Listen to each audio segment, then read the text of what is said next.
Over the years, I've noticed a common complaint from gamers is wrist pain, hand pain, or elbow pain, and generally the common advice given is to just take a break or stop playing. This doesn't always work or might not be an option, especially if it's your profession. So in this video, I'm going to tell you what solved my pains and now allows me to play all day, every day with no issues if I desire. So we have a gamer here, they've been using a mouse, they've been playing PoE, and they're getting some wrist pain. They're asking for, how can I fix it, right? They're even debating, do I need to start using a controller now? The controller's going to mess up my gameplay. What do I do without PoE? You know, is it the end? Holy crap, right? So quick little disclaimer here. I'm not a doctor or a physical therapist or a medical professional. It's not medical advice. This is just information on my journey, on the pains that I had and how I solved them, right? So now how I can play all day, every day if I want to, right? Which a lot of you probably will do, especially on League Start, right?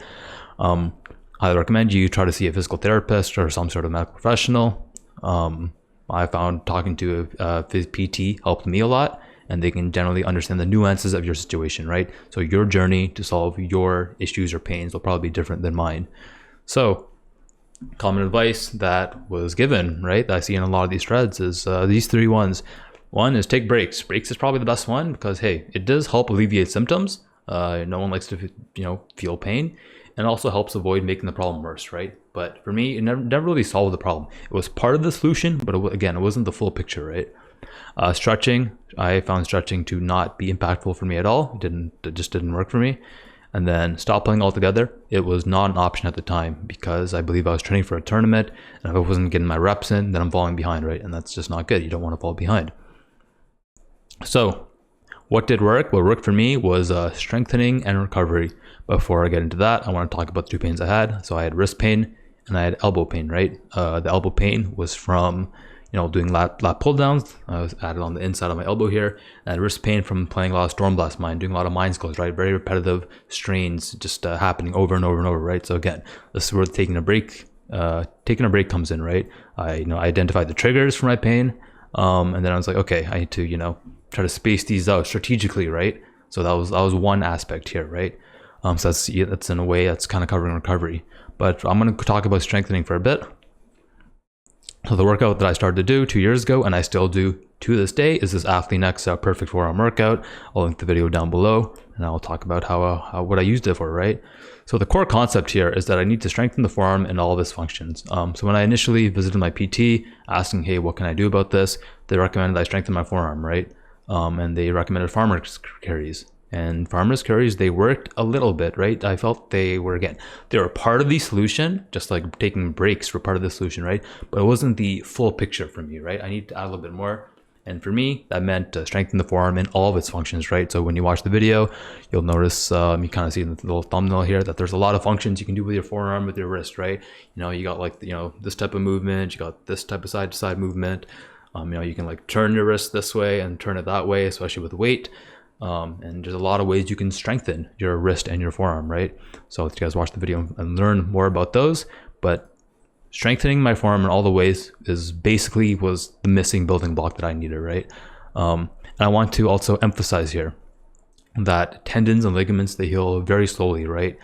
So my strategy was to use bands and play the long game, right? I looked at the big picture, I was like, okay, I just need to take this slow and take my time, right? So this is basically exactly what I did.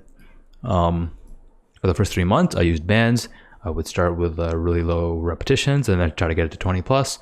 I'd do around like maybe 3 to 4 sets, like in a circuit, for example. This is like a circuit workout here. And the frequency was around one per week, right? After 3+ months, then I'd eventually incorporate some light weights, 5-10 pounds. When I got to like the heavier loads, I would always do less reps.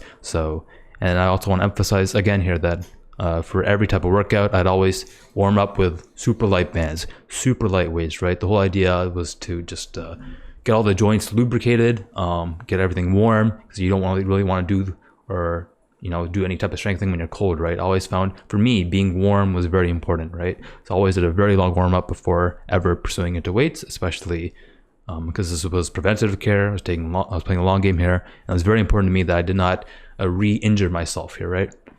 And now 2 years later, I do go a little bit heavier. I go on the weights, go sometimes 10-40 pounds. Try to keep the reps really low, like way lower than what I can actually do. So I'm talking like 4 to 8, never really go higher than that. And the frequency now is 1 to 2 times per month, right? And the nuance I want to add here is that I went, with heavier weights respective to my body, because I know I was doing other physical activity, right? If you're only just playing games on the computer, right? Maybe you might not need to use the weights, right? For you, the bands might be enough. And I imagine for myself, right? If I wasn't doing like a lot of chin ups, a lot of like lat pull downs and stuff, I probably would not have needed to go into heavier weights, right? Just doing the band work would have been enough for me. So it's a little bit nuanced there. Again, talk to like a professional that can kind of help you figure that out, what you need to do, and just kind of like know your own body, right? Know what you need for the task at hand, right? So it's just something else to think about there. So for recovery, 3 main things here were sleep, food, and stress, right? So when it comes to sleep, the whole idea here was I need to maximize my recovery. I wanted a better quality sleep, right? So quantity, I tried to aim for 7 to 8 hours every night. And the way to maximize the quality of my sleep, aka like a more multiplier on it, was to essentially avoid light in the evening, right? To encourage the body, hey, let's produce some melatonin. Let's try to start to sleep really, really well, right? So especially before bed, I found that very impactful, especially the last 20 minutes. But the more, the longer duration you can do that in the evening, or maybe just like dim the lights or like what have you, right? I recommend you guys look into this. It will help improve your sleep. And then, when you wake up, waking up when you say you're going to wake up, and then trying to get some morning light in the morning, kind of tell your body, set your circadian rhythm, go, all right, we're waking up now. It's time to blast. Let's get stuff done, right? For food, is just getting the right amount of protein, right? Just to add a good protein, just so we can get the building blocks to recover, right? There's probably a lot more I can talk about here, but the main one really just is protein. And then stress, it's easier said than done, right? Don't be stressed, right? This is a general video. I'm not a psychologist or anything. I don't know the nuances of your life. I know the nuances of my life. I know the details of mine. Whatever this means for you. Maybe it means having a different perspective on things, especially if things happen that suck, right? So you got to figure this out for yourself. Just try not to be stressed. Again, easier said than done, but if you can figure it out, your recovery will improve. It will improve. The other things that I did that helped me, right? I found elbow compression sleeves to help me. I don't have any studies to back this up or anything. It's a little bit more bro science for me, but I found that it just kind of felt good, right? I felt like it helped me improve my recovery process. And the bro science for me is that like, okay, it's kind of encouraging more blood in that area, right? And blood's good, blood helps heal, right? So I would wear compression sleeves during my workouts, especially at the start, to help me warm up. And eventually I would finish the workout without them, and definitely try to get some workouts in without them. And then when gaming, I'd also wear compression sleeves from time to time, just to kind of get a little more blood in the area, right? Just encourage healing, right? That's generally what I was trying to do. Other topics I want, I think it would be good to encourage to think about, right? Is, triggers, what causes your pain? So again, my triggers were the mind skills. I was playing a lot of the Stormblast Mine at the time. The repetitive movement there was causing my wrist to hurt. And then the lat pull downs, the chin ups, that was the other trigger, right? And then this kind of leads into my next point, which is capacitance, right? You kind of have to like build it up, use it or lose it, right? Maybe I can only use so much weight when doing lat pull downs, or maybe I can only put like 2 hours of Stormblast Mine. Maybe that's my capacity, right? And after that, that's when damage starts occurring. That's when, I start, like getting hurt essentially, right? So you kind of have to build it up over time. If 2 hours is your max, then don't go over 2 hours, right? Because you're trying to build it up. Play the long game here.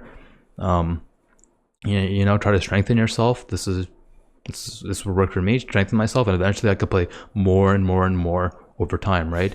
And it's kind of like a use it or lose it type of thing, right? If I stopped doing this workout, I'm sure I'd be fine for a bit, but in the background, I would probably be deteriorating, right? And eventually, I bet, especially since I do still play a lot of PoE, I still do other exercises, the pains, they would resurface, right? So it's kind of this is just life now for me, right? I guess got to continue doing it, right? And this is why my frequency now is like 1 to 2 times per month, right? This generally is a frequency that works for me, that gets the job done and keeps the boogeyman away, right? Keeps the pain away, right? And the last thing I think it's a good topic to talk about is just prevention, right? Even if you don't have pain, if you think you're going to be doing a lot of gaming in the future, or maybe you're getting older, right? Age happens. then it's generally a good idea to look into preventative care, and you generally want to prevent the problems before they occur. So hopefully this video helped you. Hopefully someone, at least one person, watched this video and they don't have pain anymore. I'd love to see that comment like 3 weeks from now. It's like, yo, this encouraged me to like look into how to solve my problems. I saw a doctor, they recommended XYZ, I did these 3 things or whatever, what have you, and I don't got pain anymore. That'd be awesome, right? So yeah, hope you guys enjoyed the video, and if you want more stuff like this, let me know, and I'll see you guys later. Peace.